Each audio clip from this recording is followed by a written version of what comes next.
Thank you for staying with us. You're still watching The Breakfast on Plus TV Africa.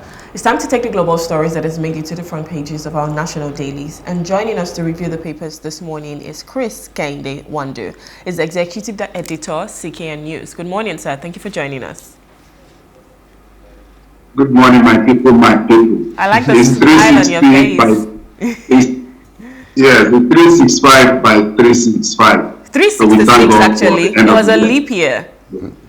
This was a leap year? Yeah, 2024, so yes. It seems so far away. I can't even remember how it was. Yeah. Happy New Year in advance. It's in a matter of hours, and we hope that everybody will see it. Amen to that. All right. Let's get straight into the papers that we have this morning, and we'll be starting with the Nigerian Tribune. Now, this leads with Warri Refinery revs back to life. Tinubu commends NNPCL. Also on the Punch, that's also the leading story. It says Warri Refinery marketers project price drop as production resumes. The writer here says operators foresee stiffer competition among local refiners await Kaduna Refinery. So, of course, Warri Refinery is, back at operations, just the same way they said Port Harcourt Refinery was back at operations. Now, Tinubu obviously is commending the NNPCL, saying they've, achieved something really great, especially in this year, that we've seen a lot of reforms, but this is something to commend.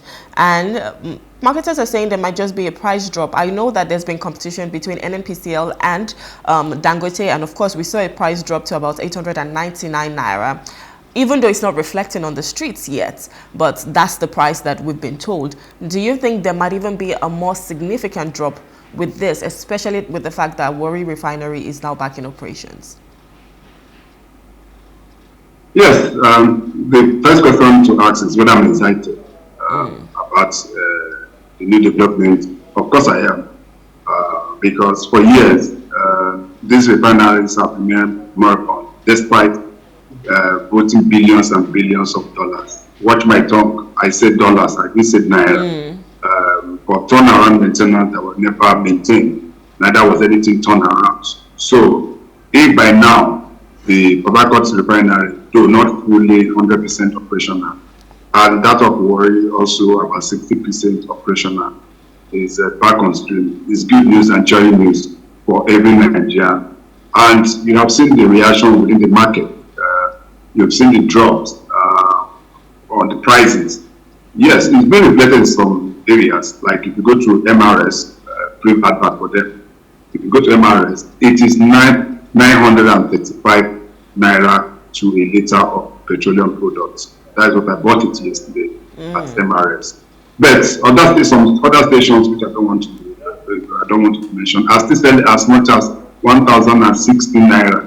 So at the end of it all, the price scale will be able to determine where you go. So common sense will start prevailing.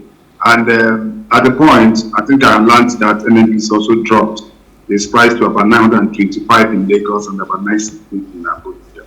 But that is what competition is all about, and that is what we've been talking about. And we hope that this will be fully back on stream, and the other ones in Kaduna and the main one in Port Harcourt. Don't forget that the one that is functioning in Port Harcourt is not the main refinery. The bigger one is yet to come on stream. Then in the year 2025, it's been projected Bua will also be able to refinery will also come on stream. That in itself is going to be a game changer for everyone. And the most important aspect of it for me is not even the cost now. Yes, the cost is now, but its availability.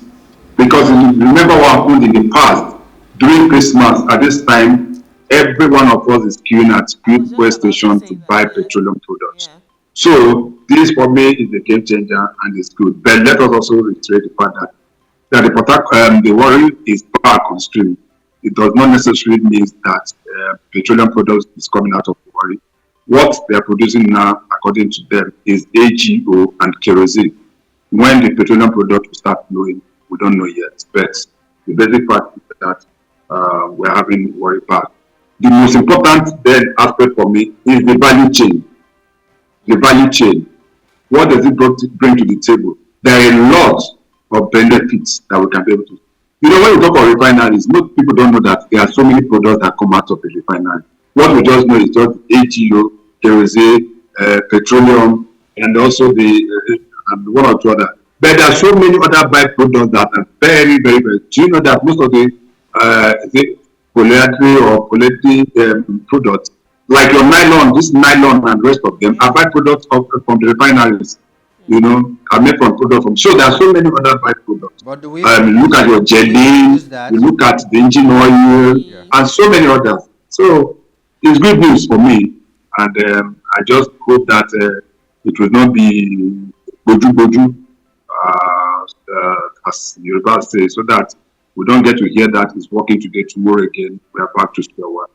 I don't know whether there was a company that was producing all these byproducts like Vaseline, like nylons and all that when these refineries were working in Nigeria. So we only knew about the petrol and kerosene, maybe diesel. We didn't hear much about because all these other products were coming from outside. I don't know what they were doing. If the people that they were selling the petroleum to or the crude oil to were the ones producing it, but I don't know of a company that was using our products, our petroleum to produce that. But just a quick funny question. Do you think that if our petrol was 200 naira as it used to be when we used to queue, that the filling stations would have been as empty as you say they were? Because people traveled for December. A lot of people didn't go with their cars because it was very expensive to buy. So couldn't that have been a factor as well? Yeah. Before we begin to give credit where it right. isn't. Yeah. Yeah, I agree with you. I agree with you. But don't forget that most of them are not. In the past, most of those products were fully and highly subsidized by the government. So even that you are buying petroleum product at 200 naira or 300 naira per liter, there was government input. Government at a point was subsidizing petroleum products to the tune of almost 80%. So those are the issues. And at a point, there was a lot of discrepancies and what will I call it now? People making so much money from those subsidies removal. People will tell you, you will see people being given license to import products, and they will be paid in advance. They'll be paid, and you just get that they just get those products, turn it around somewhere in the high sea, and send it to other part of the world and still collect. So there was a lot of discrepancies and corruption within the system. But I totally agree with you that the prices have going up has been able to make it to a large extent available, and Nigerians have a better choice. But I still believe and I hope that my personal opinion is that this petroleum product can be far lower still, because this is a country where we produce crude oil, number one. This is a country where we don't need most of those importation, most of the cost on the importation that we had in the past, transportation, tax, and all the rest had been eliminated. So I don't see any reason. Saying that we are basing our prices on the international market doesn't make any sense, because we are not selling to the international market. We are selling locally. So if we are selling international market, yes, we can base it on effects. The fact remains that Nigerians deserve some level of subsidy in some of these products, at least what we are producing locally. Well, Chris, just with fear of sounding, even though I might be sounding somehow like we're overflogging the issue of the fuel, don't you think it's sort of intellectual laziness for someone to see that there's rot going in the system and all you can do is ban? Because they remove the money from the pockets of those who were allegedly taking the money without doing any work, and then also removing the money from the pockets of Nigerians, because they said money was going to other pockets, but we're seeing the fuel to buy at a cost that we could afford. Now they have removed it and Nigerians are worse for it. Yeah. So why didn't they think of a way of fighting the corruption within the system by going technological, for instance? And they know these things and they're not doing it. It's just remove it. You say something is going wrong in a particular section, all you want to do is ban. They are using machines to steal, you ban machine. They are using nylon to clog the gutters, you ban nylon, you ban bottled water and all that. It's a personal opinion, but I think solutions can't always be ban, ban, ban. Now they've removed fuel subsidy. We would have expected that at this time, they should know the number of liters that we use in Nigeria. They should know ways in which they can monitor the people that are given money to do a particular thing. And they're not doing that. They just removed fuel subsidy. And there is still fuel subsidy being paid. And then they're using the money that was removed as fuel subsidy to do palliatives for people that we never see. It's crazy. Yeah, I totally agree with you. The issue is that, first and foremost, you ask yourself, the government told us they made so much money and they saved so much money from removal of subsidy. And you ask where is the money? The president, during the national chat, the media chat, said that, the removal of subsidy, not going back. That's presently we are making so much money, and that is reflecting in how much the local government and the state government are getting. The question for you and I is that, how does that reflect in my pocket as an individual? That is the bottom line for me. Then, yeah. So then, but on a final note on that as well, is that we are making so much money. How come we are also borrowing so much? That's the question. So what is happening is what I call voodoo economy that our government is implementing. Trial and error. That is what we call approach in my place where I come from. So we try this today, we try that tomorrow. If you are trying something and it's not working, there's nothing wrong in you trusting yourself and trying to find better means of investing. Always digging in that, no, there's no going back on it, no going back on that. That is not the best. And I hope in 2025, our government will see beyond what they think or what they are saying.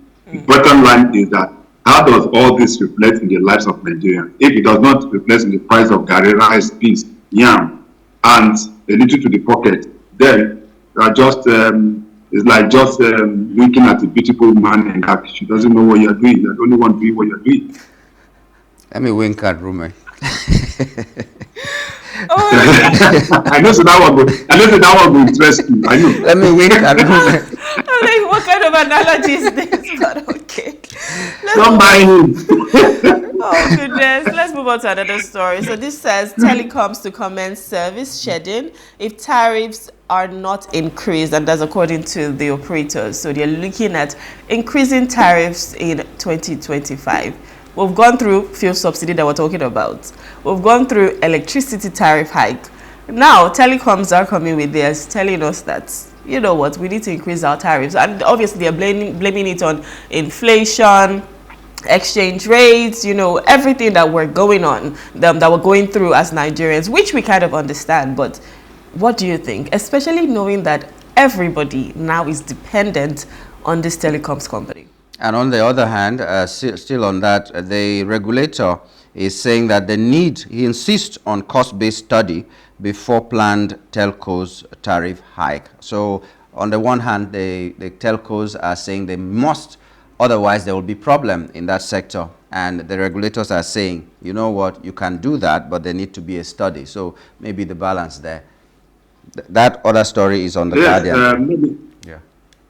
I'll take it from two folds. First and foremost, you cannot truly fully blame the telecom company. They are operating in an environment that's very hostile. Let me tell you for free that most of them, practically all of them, although they start cohabiting now when it comes to infrastructure, the fact remains that they spend so much to be able to deliver these services.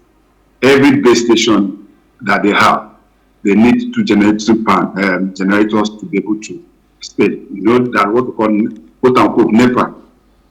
Generators are supposed to be standby, but now NEPA is more of standby. So the power of the things. When you talk of increase in petroleum products, yes, it also affects them. The cost of diesel, the cost of electricity, everything. So along the value chain, yes, it's affecting every sector of our economy, not just the telecom and other sectors. But my own worry is that this is a very, very sensitive sector that I don't know how you operate. If they increase the petrol price, we know how it pans out, we know. If they increase your electricity, it is very easy for you. When you recharge, you will see that your credit level happens. But when the people increase, even their data, increase the cost, we don't know. You forget it. Exactly. Should you just make your call? Do you understand what I'm saying? Yeah. When you make your call, you finish making call, they just say, you are spending so. But when they adjust all these things, Nigerians don't get to know. So that telecom industry is one place that I don't understand what happened there. Let me give you a classical example. If you recharge your what's it now, data, go and check what, by the time you just do one or two things, your 20 gig is gone. Your 20 gig for 6,000 or 7,000, you ask yourself, if Nigerians have started taking a holistic look, you know, we talk a lot in Nigeria. Nigerians don't know how much they pay for telecom. If you start, let me give you a class example. Now, whenever you recharge, try to write down how much you pay or you need to recharge.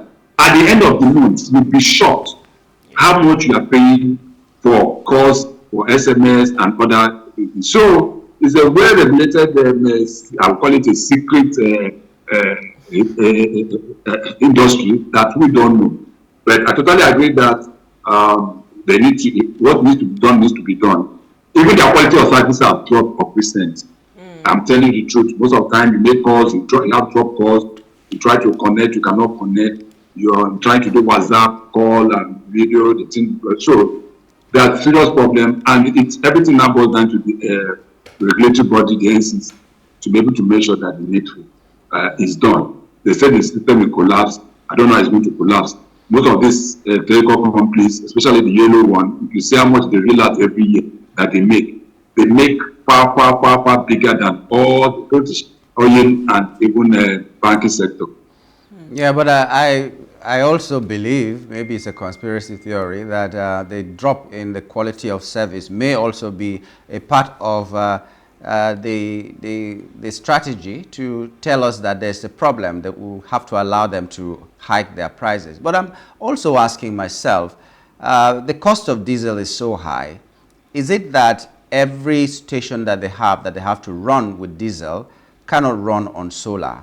Is it that there's no kind of solar facility that can run a station, and why are they not veering into that, especially now that every organization has the opportunity to power itself according to the new power law? So why are they not running on solar? I totally agree with you. First point, I told you that is what is called cohabiting. What happens now is that it's a sector that I was at least I know a lot. I was the general manager of one of the biggest internet companies for years in Nigeria. So I know how this works. Now what is happening that unlike before, where each telecom company has its own mast, if you see, look at areas now, you see one big mast, and you see so many antennas on top of it. Yes. Most of them are not. Yes, those jobs are not being hired. There are companies, what they do now is be able to build those masts, and all those telecom companies will come together and hire the mast and put their antennas there, and they pay. If you understand, you understand what I mean? Mm-hmm. So most of them are not. Most of those masts is not owned by MTN, it's not owned by Glo, it's not owned by Airtel or Etisalat, whatever. It is there are companies, service companies that do that. Then just back to what you are saying, I totally agree with you that there can be more technology to how they can be able to get their power. Let me shock you. For the past, let me put it mildly, in the past 9 months, I have not bought a 1 liter of petroleum product for my generator. I have not, and I have to. The fact is that since I've decided to go solar, and go for solar, it has saved me a lot of issues. As we are talking presently, I don't have electricity in my area, but I'm having light. Although the initial cost of installing this is very expensive, yes, then along the line you come to realize that there are cheaper ways of getting, and that is why most of them are not. I've continued to wonder why our government is so keen on just this generation transmission. There are other alternatives to power supply that we can invest on. The issue of solar is very key. If we can be able to make the panels, be able to get the panels or get companies that produce those panels in Nigeria and make it cheap, it will be easier for Nigerians. Nigeria don't need to depend on so-called NEPA, quote unquote, any longer. People with about 200,000 naira, 100,000 naira, 200,000, 250,000 should be able to get some solar panels and put their house. Nigeria is well blessed with abundant sun that you don't need. All you just need is that you just put your antenna there in charge and you start continuing to do. So those are the issues, and that is where I think that our government especially the Ministry of Power should be looking at. Instead of us killing ourselves every day, you see collapse of transmission lines every day, collapsing like a yo-yo. Where we have alternative to power supply. Most areas, most part of the world are no longer depends on what we depend. They've gone so, most of them have gone solar and be able to power and be able to provide electricity to their people. This is an area where I think in 2025 that our government should be looking at. It is this setting up, trying to provide funds for companies, private companies that want to set up some of this solar production of these solar panels and rest of it. It comes so cheap. Even if we are going to be importing, at least to give them some kind of rebate so that we can have as many people as possible to be able to get them. And this in itself will reduce the pressure on the national grid as well. That's my personal opinion. Mm. Okay. I want to take this one on the punch. It says NLC OPS, that's the organized private sector, fear rising inflation over failed food import policy. So, of course, there's been inflation already, but now they fear an even more rising inflation in the coming months or in 2025. And that is because of the food import policy. So if you remember, there was the policy of food items coming in. They were going to take out the import duty, which was supposed to be for about 150 days. Now I think that has even elapsed, but it never came to bear. Your comments, please. Have you noticed that in the last 20 minutes I've been talking? We've not talked politics. All we've been talking is economy. Yeah. That is how vital and how fundamental. You understand what I mean? Yes, that is how fundamental the economy is to any country. That is why we are also saying that our government should be able to get it right. Because if we're able to get our economy right, every other thing will fall in place. All this issue of insecurity. Because insecurity itself is also a factor to a large extent. It's a factor of poverty. True. Because most people cannot be able to make a living. People have not gone into crime, and on a daily basis are just now kidnapping people to make. If people are gainfully employed and have something to do, and they go about their business in the way they want to get and make, and this level of insecurity will be able to reduce. That is also the economy. The recruitment side, especially in the north, will also be reduced where you have millions and millions of children roaming the streets of on the north doing nothing. With this majority system and rest of them, they become potential recruitment tool for bandits, for terrorists, and the rest of them. With just few naira, they'll be lured and they'll be able to go into crime. So, coming back to the issue of inflation, as of last time, I think with the MBS report, I think our inflation rate has gone to about 35%. I can't remember exactly because it's on a daily basis that it changes. But it is a very, very terrible trend for us, because then also jeopardize. You try to also put that side by side by what is happening within the banking sector. When you look at interest rate and the lending rate as well, it's on a daily basis. CCBN coming up with policies increasing the interest rate. And the question you ask yourself: when you continue to do that, the SMEs are practically going to die.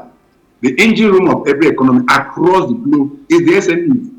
The small and medium income group, they constitute over 85% of it. If the barber, the organizer, the person that makes your hair, the seamstress, or whatever you call them, are not able to do their job and the rest of them, that itself have a serious impact on the economy. Look at the issue of minimum wage that the government has signed, it has been passed to law how many months ago. How many states are paying the minimum wage? Most of them are agreeing to pay, and I think that it is on that particular point I said it. It is not just agreeing to pay that is the issue. The question you ask yourself: when are they going to pay? And most of them have not been able to come up with any, apart from one or two states that are able to start doing that. All they did was during the Christmas, they just say, "Oh, we are giving you 13 months, we are giving you bonus." I said that is the end of that. Is not the end of the matter. This minimum wage, the minimum wage cannot even take it. Last report that just on the last report that came out about 2-3 days ago is that average Nigerians spend about 80% of their earning on two items: one, transportation; two, feeding. That means that they have just less than 20% to be able to take care of other needs like housing, like clothing, name it. Those that have their children in school have to pay their school fees and the rest of them. That in itself is a very, very, very, very, very discerning factor. Oh, well, there is this story on that same punch.